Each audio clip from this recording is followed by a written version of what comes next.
Hello and welcome to Stork'd, the podcast in which we explore all things family and family building. That's right, this is where we celebrate the many beautiful ways that families come together. This is your host, Julia. I am a solo mom by choice, and I'm excited to introduce you to Michelle Yu today. Michelle is the founder of a company called Josie, and Josie is designed to support new parents in their entrance back into the workforce by providing resources to both the new parents and the companies that employ them. It's a really cool model that thinks about how to support the individual, how to give mentoring and coaching and support from the company to the individual, and how to help the company totally revitalize its systems and processes to enable more new parents to re-enter the workforce, specifically new moms. This is really important these days. Now more than ever, it is hard to be a working parent. It is hard to manage childcare and your professional lives. And many people are choosing to step out of the workforce as a result, which has a negative impact both on the individual and on the companies. Their performance takes a hit when great talent leaves the workforce. So I'm so excited to cover this topic. I think you're going to love Michelle. This is such an important topic. If an individual does not have the support to come back to the workforce, they might choose not to participate and they might lose out individually, as will the company's performance. Definitely takes a hit when these amazing, talented individuals don't come back. So I know you're going to love this. If you love it as much as I do, please don't forget to share this episode with a friend, anyone who might need it, anyone who's thinking about coming back from a maternity or paternity leave. And don't forget to sign up for Let's Start a Family. It's a Substack newsletter in which we cover all things family building. So if it's newsworthy and current, we're talking about it. Here is Michelle. Michelle, thank you for joining Stork'd, the podcast. This is the podcast where we explore all the ways to build and define family. And you are doing quite a lot to help with families in some big transitional moments. So welcome. Do you mind telling us a little bit about yourself? Yes. Thank you, Julia, so much for having me on your wonderful podcast. Michelle Yu, I am the CEO and co-founder of Josie, and I'll talk about that in a bit more detail in a little bit, but it is named after my daughter, Josie, who is 3 years old. She is named after my mom, actually. So there's some generational significance in the name. I also have a 5-year-old son. And a little bit about me, prior to launching my company, spent nearly 13 years in management consulting. It was a big part of who I was. I loved my career. It was a huge part of my identity. It was something I was also just really good at. And so it was just something I really enjoyed about my life. And when I became pregnant in 2018, I very naively thought that everything would go back to normal and just be the same when I returned to my career. I really, really thought that I could weather anything, that I would go back and take on all the same projects, be the same person I was, that I would figure it out at home. And frankly, in management consulting, and particularly in my workplace, there weren't many other women in particular who had young children who I had witnessed go through this during my time. So I think maybe some of those blind spots may have come from just also not seeing it and not having many peers or colleagues that had gone through it. I am nodding and smiling because I could have said all of that. And I think it's so relatable. So many of us find ourselves, particularly heading into having a baby, thinking, this is it. Like, I'm just me, but more. Or me, but doing more. And it's very hard to make these life transitions and these adjustments to the new you. So keep telling us a little bit about what happened after you came back into the workplace and how you have evolved that to where you are now. Yeah, for sure. So I was fortunate enough to have many resources during my pregnancy and then during my leave. I had a great OBGYN, a great pediatrician, and a loving family. And I'm very, very lucky. I know many that don't even have that. Where supports started to fall short for me was more so upon the return to work and assumption of the identity as a working mother. And it was there that I noticed a gap in providing the right supports for women like myself, for parents like myself that were juggling this new responsibility of having a baby and also going back to what often was a big career or a career they really loved and finding that it just doesn't look the same. Navigating that isn't easy, and there isn't a playbook for it. And for whatever reason, I don't find that we talk about it very much. And I think sometimes it's one of those things where you maybe go through it once or twice during your life, maybe more. But then once it's over and you move past it and it's a hard time, but you leave it behind and then you go forward. And so I wanted to do something about it. And that's why we launched Josie. Well, I want to talk a lot about Josie and what you offer, but I think there's an important conversation to be had about why the workplace is having such a hard time adapting to working moms.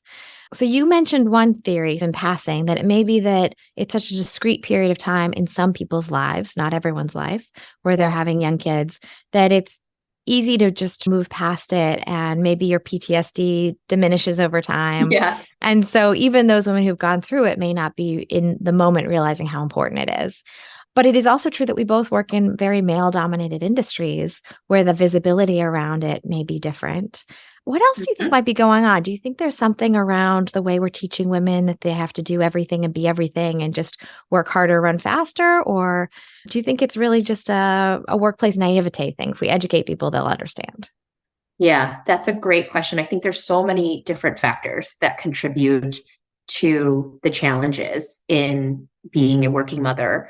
So some of them, I think, stem from just pure, like you said, the naivete and just lack of understanding of what some of those challenges are. And I say this fully knowing that for many managers and leaders, that they have the right intentions, that they want to support their employees. And in fact, working mothers make for some of the best leaders in organizations. And there is data and research to prove that. So you want to retain them. Tell me a little bit more about the data. Tell me about what drives that. Yeah. So I think it was Bright Horizons that put out a study last year that showed that employees feel that working mothers make for some of the best leaders in the workplace. They're more empathetic. They're good listeners. They're good team builders. And I know many working mothers who just people adore working with them. And I think there's also some sense of the hard skills of being able to prioritize, being able to communicate things efficiently and concisely. And we use this both at home and at work. So having that dual identity is very powerful.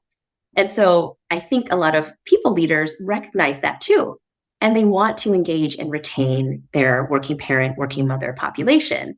But for whatever reason, sometimes there's a disconnect there and we fall short. And I think part of that is just a better need to educate and build an understanding of what some of those challenges may be, developing that level of empathy as a people leader to be able to equip your team members with the right supports, the right tools to be able to successfully navigate both career and home. And there's many examples, I think, of companies that are starting to recognize this and providing the right supports to working parents to help them thrive.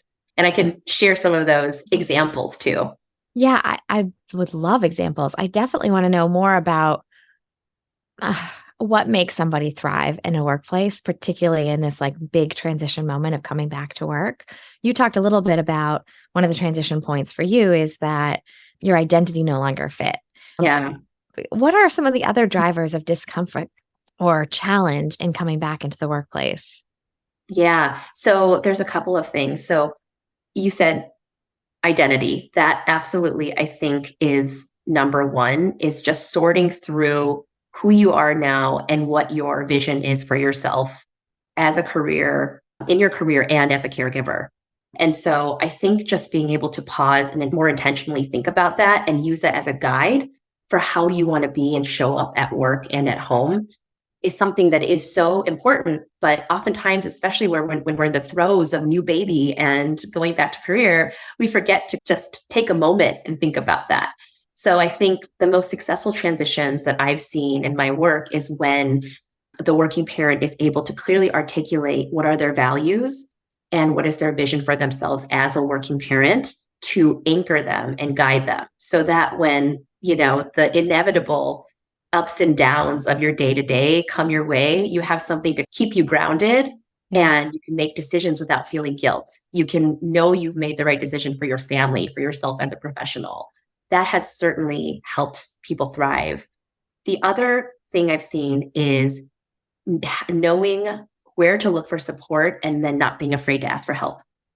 So having that proverbial village and having the right people to be by your side in this period of time is immensely helpful. And that's something that we do at Josie, but I would say there are so many different places and an increasing number of resources out there for working parents to find the right community when they're making these big transitions. And that can come into play in different life transitions, not just new baby too. So I've seen this manifest in the form of employee resource groups at different organizations, being able to provide a sense of inclusion and belonging through these ERGs. So they're typically called ERGs. And in the last couple of years, I have definitely seen an influx of parents and caregiver ERGs at organizations. What are some of the other examples of an ERG? Like I can imagine other transition points is if you're going through cancer treatment, if your parent is sick. What are some of the other things a company might support its employees around? Yes. And so I love that you brought that up. Parents and caregiver ERGs often will have subgroups within. So they'll have a caregiver subgroup, for example, specifically for those who maybe are caring for an elderly parent and need to find support, or maybe loss of a loved one, and being able to talk to others about it in a safe space. So many companies are creating the infrastructure needed to be able to set up not only the umbrella group, but also sub-channels, subgroups. And this takes the form of community building events where they'll have a Slack channel, where they'll bring in a speaker or someone who can address the audience and really be able to build that sense of community. So I think it's really interesting. We've been vacillating between the personal and the corporate, which makes sense because it's your personal experience that led you to launch a business that informs corporations on how to support people like you in that transition moment. But the question around how does a person who's transitioning at the moment of becoming a new parent thrive? You gave some examples that are a little bit, if I'm going to push on you a bit, rooted in privilege. Have a community and have time to think about your values and have time to commit to an employee resource group if you're lucky enough to have one made available to you. What if I'm that working parent who's like, oh my gosh, I'm struggling. There are no ERG groups available to me. I still don't know how I fit into this organization and I have no time to really think about my values, or my community is what it is. I can't grow that community. Are there tools that are like off my chest as a person that make things better for me? That maybe our culture or society's responsibility or our employer's responsibility? Do you mean out of our own control? Yes. Thank you. Okay. Yes. Certainly, I think there's some bigger, broader societal changes that need to be made, of course, to make this an overall easier process. I think childcare is one of those major topics that has been brought up as very recently with the childcare cliff and with increasing attention on just the rising costs of childcare. I think policy solutions to support this are so needed.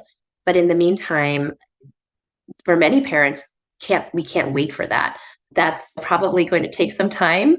In addition, many parents don't have access to parental leave. And not only does it have an impact on perinatal mental health, but also physical recovery as well. And that can certainly lead to setbacks in career. It can lead to making the decision of not being able to return to work.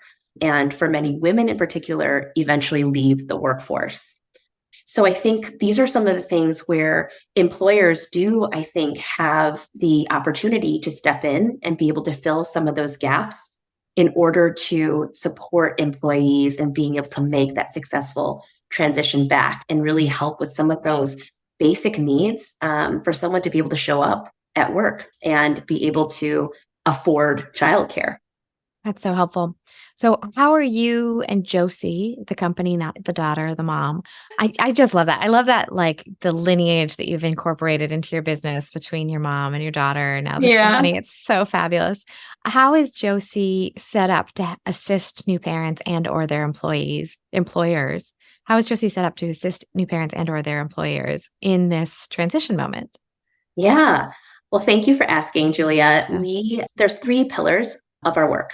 And I think it's important to talk about all three. They all come together to holistically support both the organization and the working parents that we're trying to help get back and re-engage into their careers. And so the first pillar of our work, we work directly with organizational leaders. And so we will help companies with, say, building an ERG. So if they need a little bit of support in putting infrastructure in place and getting that community built, we can help them with that. Putting into place a charter, best practices, programming, sourcing speakers, so that it takes the burden off of them. And oftentimes what our volunteer employees to take on the task of putting this together. And of course, we'll still want to work directly with the employer. So everything is aligned to their objectives and values. But it's just one way that we can help build some of that community and support culture change from the top down. The other thing that we do is we work directly with working parents. So our core offering is a one-on-one coaching program in which we provide mental health supports, transition supports, and career supports for the individual that is making that big life transition. And individuals will go through the program, they get content, they get coaching, and ultimately a sense of how they're going to chart a path forward as a working parent. And so really proud of that work. And it's definitely at the core of what we do. And then lastly, we do manager trainings. And so I think this goes back to your very important question earlier, Julia, is I think it's not just on the working parent to make this work. And we need to make sure that the things surrounding them are equipped to give them the support they need. And so that comes with making sure that people leaders can understand and empathize with their working parent employees, give them the tools, give them the frameworks so that they can help them through that transition. And so that's the third pillar of what we do. And we typically work with the organizations on all three to create a holistic solution. See, I like that because I said, how do we help parents? And you answered that question it by thinking about values and by thinking about building your community. And then you answered it from the perspective of how an employer might help and then the societal help with the childcare. And it sounds to me like you guys are tackling 2/3 of that issue. You're not necessarily in DC advocacy for childcare for all, but that the other two are within the Josie span of control in terms of what you're trying to attack or address, I should say. Tell me, you read articles, the state of U.S. childcare is in crisis. The working parents are less happy than they've ever been before. There's books after books after books looking at other cultures and how they parent versus how the American culture parents. And if you read all this, there's just a brewing crisis for new moms, new parents, working parents in particular. Yeah. What's your take on that? Do you think that's hype and headlines that sell, or do you think there's some truth to it? I definitely think there's some truth to it. And particularly around the intensive parenting concept, which I notice both within myself and the parent communities that I'm in. There is actual data that shows we are spending more time with our children than ever before and feeling the pressure to do so. There was a Pew Research report that came out this year on parenting in the US, and 62% of the respondents said that parenting was either somewhat harder or much harder than they expected. Mm-hmm. And so I think there's the headlines, which I do think in some ways can be sensationalized a bit, and I'm trying to grab the attention of the reader, and it may not be as extreme as it makes out to be, but there is also things rooted in real research and data. And so when I saw the 62% figure, it didn't surprise me. I think that there's a few things that drive that. One of them, as I mentioned earlier, was the intensive parenting concept, and just this idea that we can be everything to our children. We could be their social, emotional, mental health coach. We could be their guide, their educator and teacher. Not to mention their chef and their housekeeper and their personal driver. And all of those yes. I would add gourmet chef to that. Gourmet, yeah. I read something recently where I think it was Eve Rodsky who said that it's not just the daily tasks, but that each task is more grinding. So she's like, when I was growing up, like I ate a microwave dinner most nights and that was it. These days I'm like supposed to be cooking, or I feel like I have to cook these meals from scratch for my children. Yeah. So I thought that was a great illustration of what I think we sometimes think we ought to be for our children. And that leads to what I also believe the 62% figure comes from, thinking that parenting is really hard and that sometimes we're just not doing it right. Is it wrong that the 62% doesn't surprise me, but that the 48%, the people who think that this is right, they either don't find it hard or it's exactly as hard as they expected. I'm like, who are you people? I had that same thought too. Yeah, I'm like, totally. They're either like just totally, oh yeah, sorry, my math was wrong, 38. So the 40%, they're either totally attuned with what the world is and just have a very practical outlook, or they just don't find it hard. Yeah. What's interesting now that you say that, I don't think I saw in the report like a breakdown of those answers, of those responses by like child age or any other demographic breakdown. So it would be interesting to see if it was higher or lower depending on any number of factors. And the other thing that's coming to mind in this conversation is the Hunt, Gather, Parent book, which has studied a bunch of cultures and their child rearing and basically came to the conclusion that the American dream and the concept of doing it yourself as applied to parenting is really dangerous. And other cultures have a community, you mentioned community earlier in this conversation, a community approach where everyone is hands-on and they're more child-centered. Kids are invited to everything in the culture and they're allowed to be rambunctious, complicated, difficult beings. Whereas in our culture, we're expected to do more for our kids. And also they're supposed to be hidden more from cultural view. Interesting.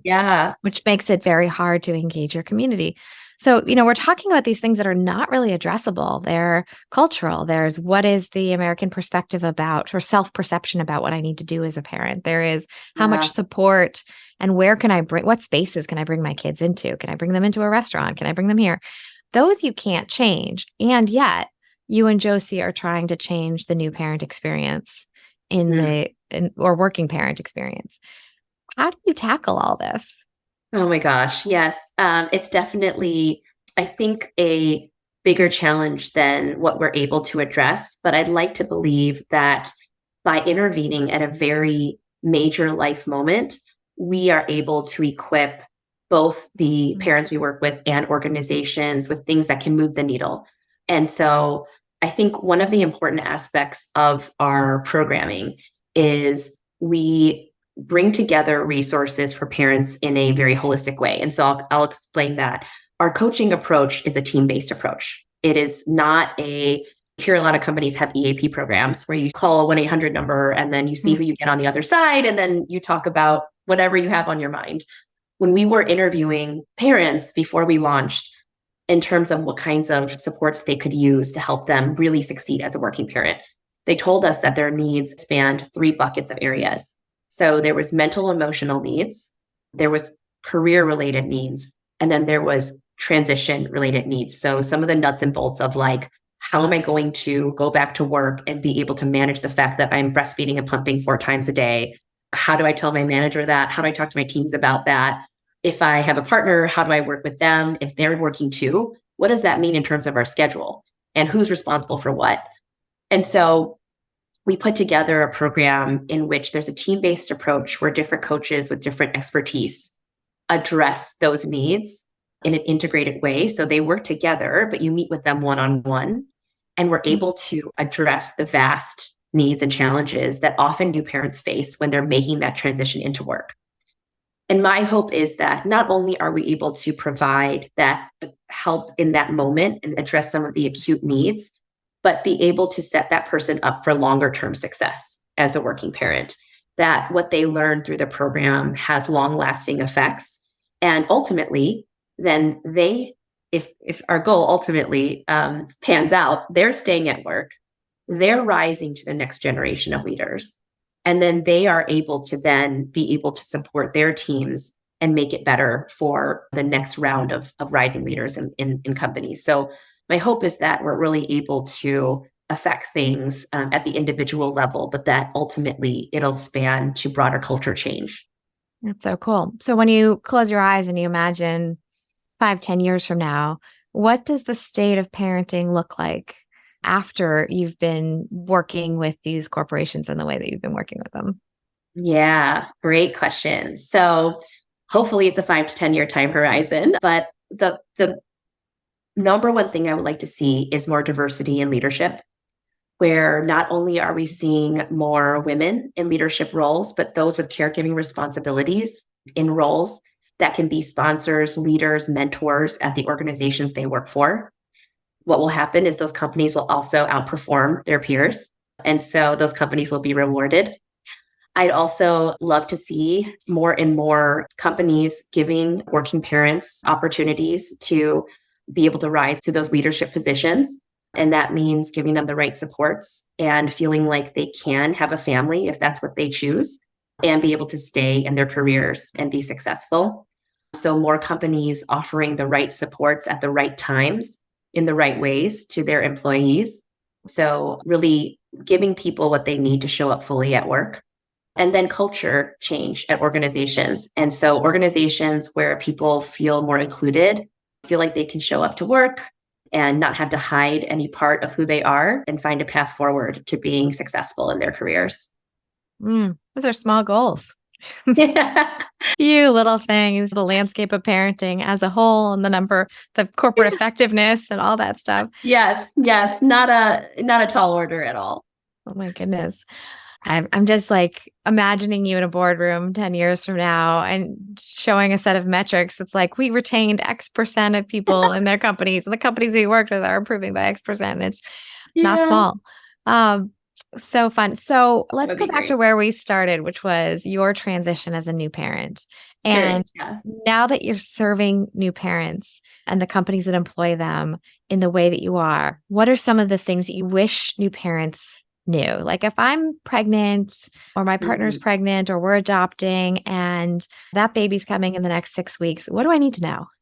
Yeah, I think the number one message I would want them to know, especially if it's the first child, is you are not alone.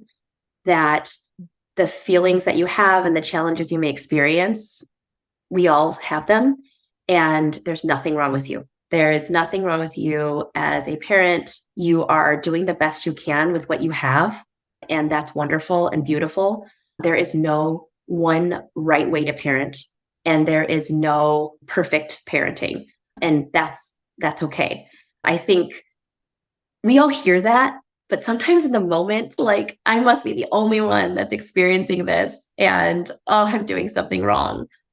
No, I have now worked with so many working parents through Josie, and we all have our challenges and struggles. And if somebody on your circle doesn't, then I'd love to talk to them. But yeah, I think just knowing that and knowing that you're not alone in the ups and downs of parenthood is important, an important message I want people to hear. I also think these days with social media, there's so many people projecting this perfect family image. Yes.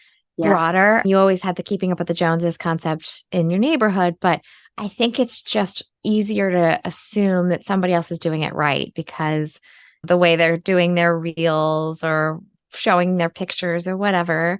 And your message that there's no right way to do this and you're not alone, I think is really important. Yeah, I still get sucked into that myself. Yeah. There is someone I know from grad school who has like the most beautiful family photos. And by the way, she's wonderful. Love her. But it is like the most flawless, like magazine family ever, Julia. It's like, and it draws you in. You can't help but look at it. And sometimes like, oh man. And it's like, I look at everything and like everything from like how perfectly they're dressed and how that they look and fit together as a family and just their surroundings. And I know that she has just as many challenges as any of us, but I still find myself going through that scrolling and my mind just swirls and I'm like, oh my gosh. I really appreciate you saying that because I very, very much relate to that moment of being like, wait, it's so perfectly composed. Yeah. So you're not a new parent anymore. You've got a 5 and a 3-year-old. Yeah. What does the state of parenting look like for you right now? What's the best part and what's your biggest challenge? Oh, great question. I'll start with the best part. So what I love about, oh gosh, my son is in kindergarten. So I'll talk about that. He is like, we're able to like really like have a conversation now. And it's so much fun. His Cute. personality and who he is as a person is just like coming out, like pouring out. And I think 5, like kindergarten, that age, I saw it change. And it's like they've really starting to grow up and come into their own and be able to articulate what they really love or what scares them, be able to articulate emotions. It's really fun to watch and see. And I think that would be one of the best parts of just watching them grow up and become the people they are. I think one of the challenging parts also to do with my 5-year-old, I'm going to talk about my son a lot, is at the same time, now that they're becoming the people that they're going to be, that I'm starting to realize that I have these certain expectations of who I want them to be. And maybe they're not going to be met or they're just different. And that has been hard. So I'll give you an example. I played sports growing up. I really loved being on teams. And I recently signed my son up for soccer camp with his friends from school. And this entire season, he maybe played, it was like once a week on Saturday for an hour, 8 sessions. In total playtime was maybe 45 minutes. And every Saturday, I found myself like doing anything I could to get him to play, like all the bribery, all the like threats, talking to the coach, coaching him from the sidelines, trying to go into the game with him, which I'm sure like the other kids were like, what's this woman doing out on the field? And he finally told me, he's like, Mom, I don't like soccer and I'm shy and I don't want to play. And I'm like, okay. And it was really hard to accept that because I wanted him to be like the soccer player. Like I want to be on the team with all my friends. We're like all in it together, having a great time. The irony too is that he's actually very athletic. He's actually really good at soccer. So when he does play, he's very impressive. He's good. Yeah. He's really good. Yeah. But it's just not his passion. It's not his zone of genius. Yeah. It's not. And I have a sense, like this weird sense of like, I don't know what the right word is, almost like loss or like bummer, or like just like, oh, that's not who that's who I thought he'd be. And it's totally fine. It's okay. But it's just, I'm working through like figuring out how to react to that. Well, both of the examples and disclosures you provided us today are around expectation setting for yourself as a parent. The expectations of what it would feel like to go back to work, the expectations of what it would feel like to have a son who just loved and was passionate about soccer in the way that you were, and teams specifically. What is it that they're our best teachers? They're the best mirrors? Yeah, they are. You're right. Yeah, you're right. And I love that you mentioned expectation level setting. Yeah. You're so right. And it does relate back to my return to work story too, is I think just the expectations that I had of myself, of others, of parenting, of being a professional while parenting were just so, they were not met.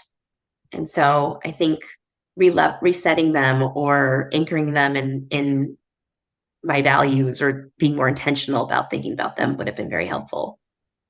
Did you have the same level of grief when the expectations around your work life were not met?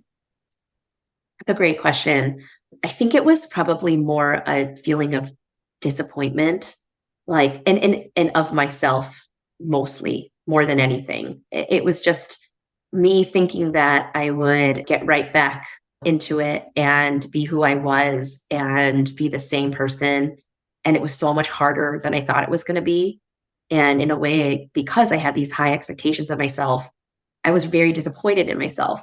for not meeting them. And I'm like, gosh, like, why can't I do this? And there was really no one to talk to about it. I had, like I said earlier, no one at work really that I felt like I could confide in.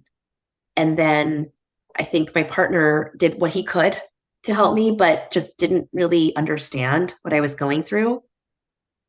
And then I had some friends who I was interesting at the time. Most of my close friends either had much older children or did not have children yet. And so it was one of those things where finding the right person to speak with about some of it was challenging too. Yeah, finding that community. It's interesting because the disappointment you just described and the why can't I do this could apply to any Stork'd episode.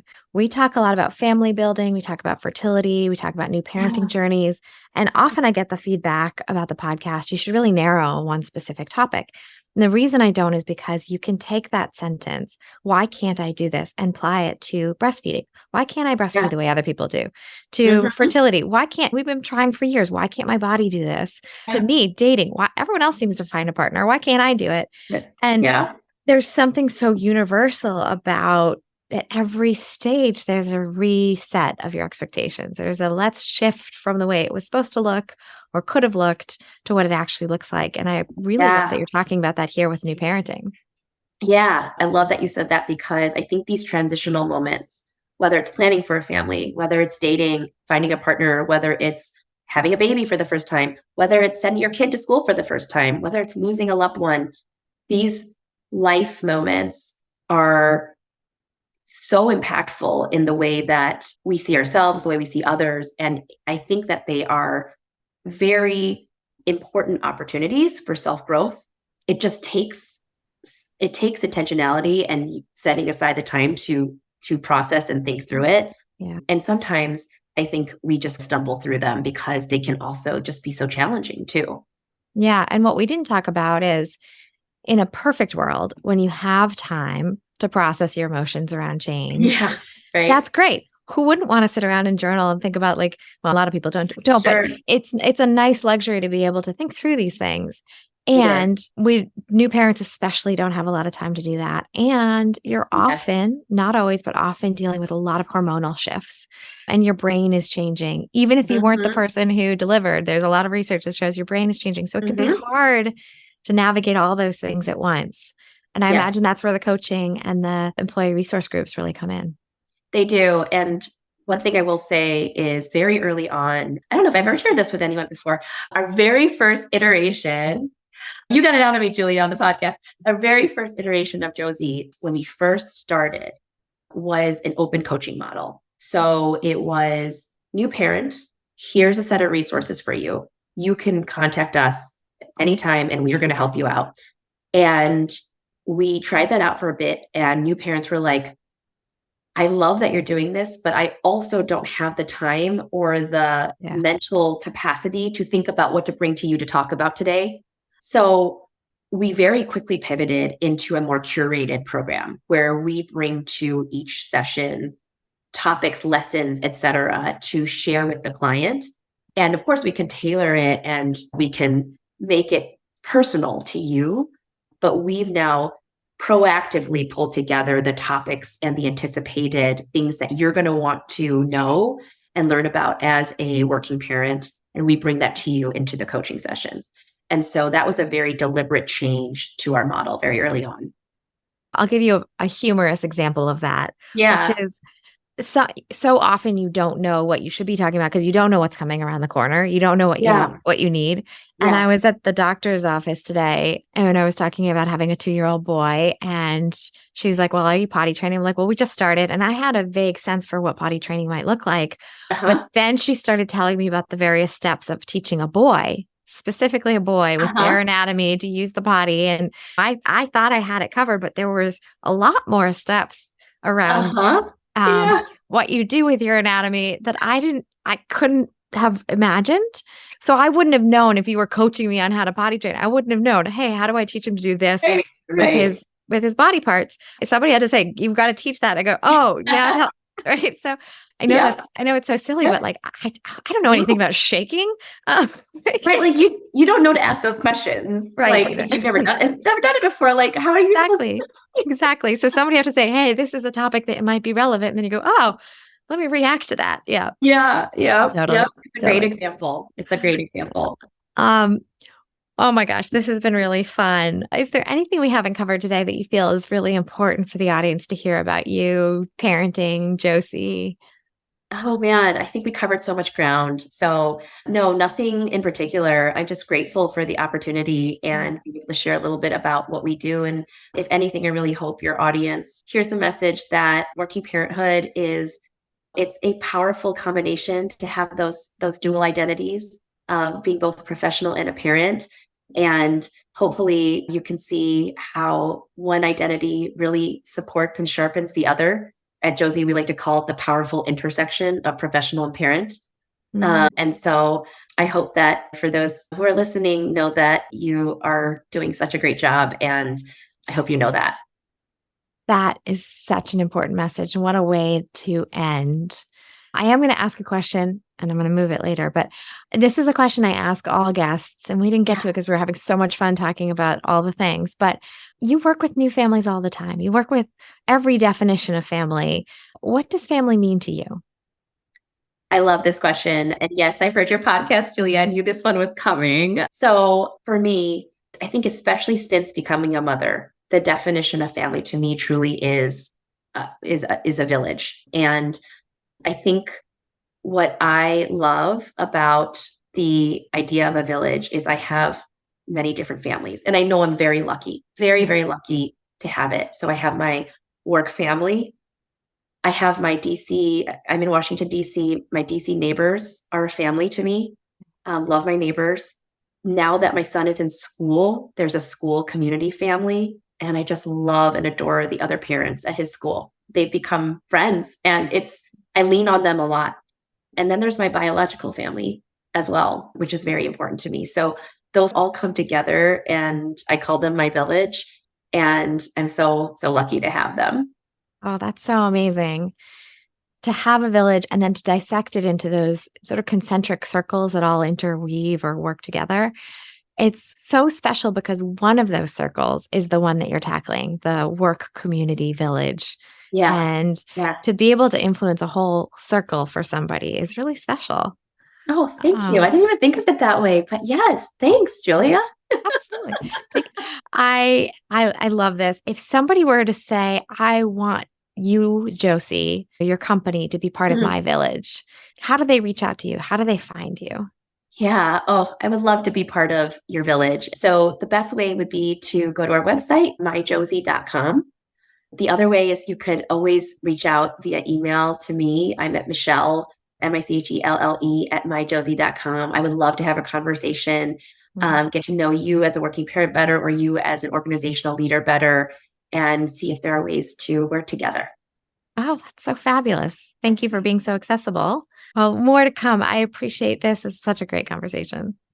Thank you so much, Julia. I had so much fun, and I'm just grateful that you're doing this. Thank you for listening to Stork'd with your host, Julia Carroll. This podcast is changing the conversation around the ways people define and create family. If you like what you hear, please support us by sharing with friends and following on Instagram at Stork'd_podcast. We also always appreciate it when you rate and review us wherever you listen to your favorite podcasts. For more information, visit storkedpodcast.com to sign up for our newsletter. That's STORKD podcast.com.